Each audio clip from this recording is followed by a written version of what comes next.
So I hope you will access those two resources I told you about in the last video.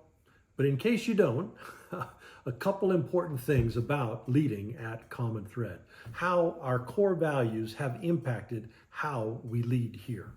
Here's the first principle. Pressure kills authentic community.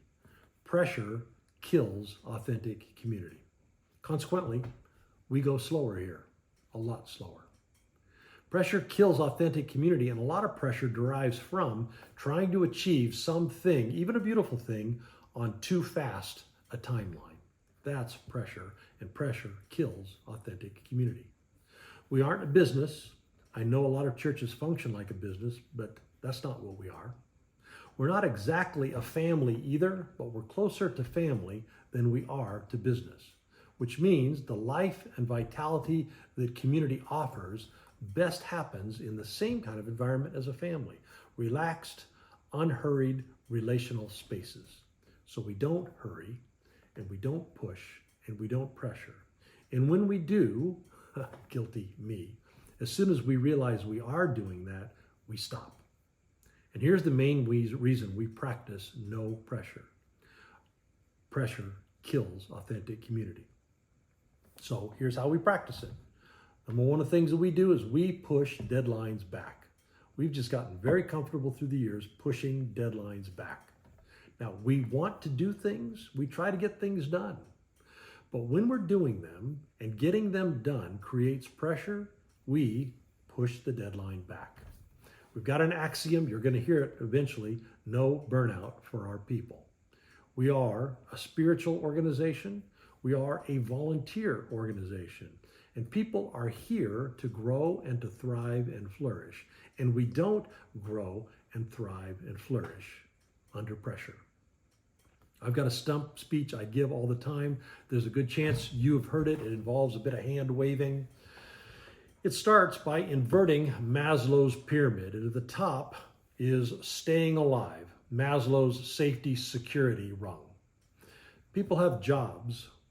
They need to buy groceries. They need to pay rent. They need to keep body and soul together. They need to stay alive.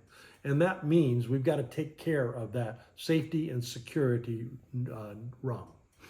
Under that, people belong to people, loved ones, kids, families, spouses. Third, people are on self-actualizing journeys, becoming, pursuing inner growth, health, well-being. Now, here's the thing about those three things. They expand and they contract in the demand that they make on our lives. And if church, being a volunteer organization, a place where people participate in order to grow and thrive and flourish, if church tries to insert itself into one of those top three that church has done in the past, that does not go well.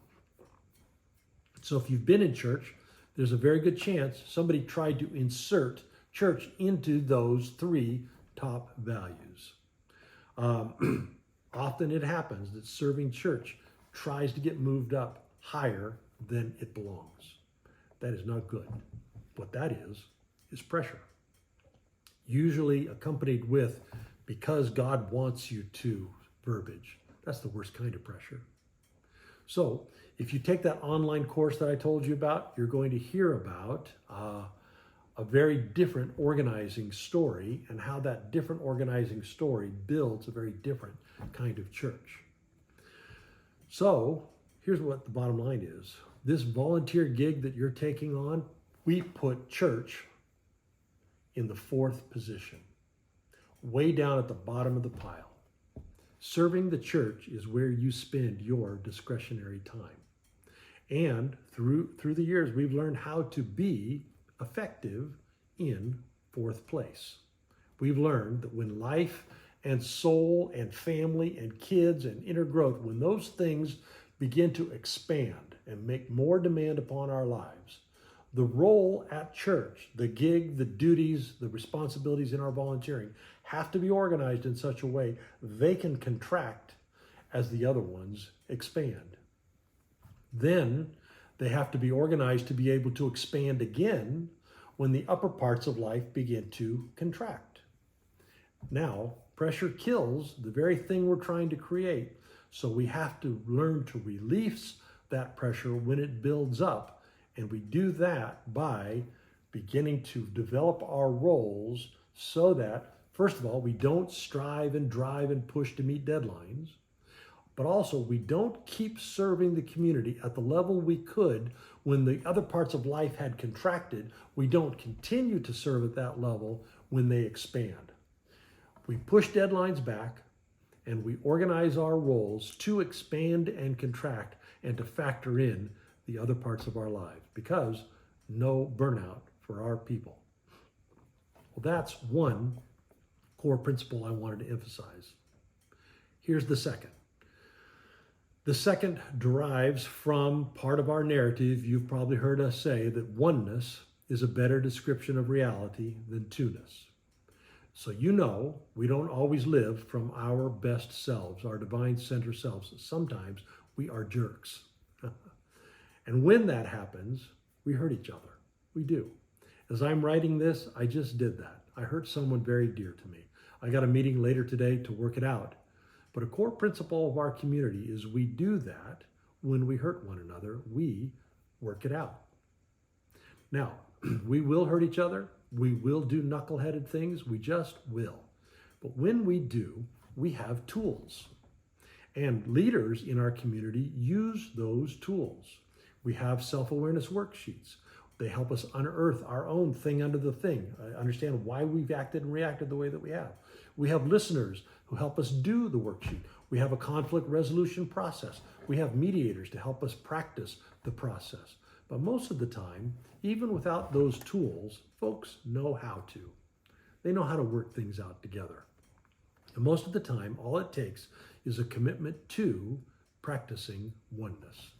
So, what I'm emphasizing is that that's us, Common Thread leaders. We lead the way. We learn the tools, we use the tools, we initiate healing fractures when they happen. We help Common Thread be a oneness community. Now, of course, there are times when even with our best efforts, we just can't make oneness happen. And that's okay, because the gig is not the result. The gig is a commitment to the process, the commitment to trying it. We practice oneness. Now, there are other core things. We don't gossip. We don't try and fix people. We don't coerce. We let people be in charge of their own spiritual lives. We let people grow at their own pace. You'll learn a bunch of that stuff in the online course, but a good starting place is these two. Pressure kills community, and we do our best to help create oneness in our community. That's a good place to start, because well begun is half done. Look at that.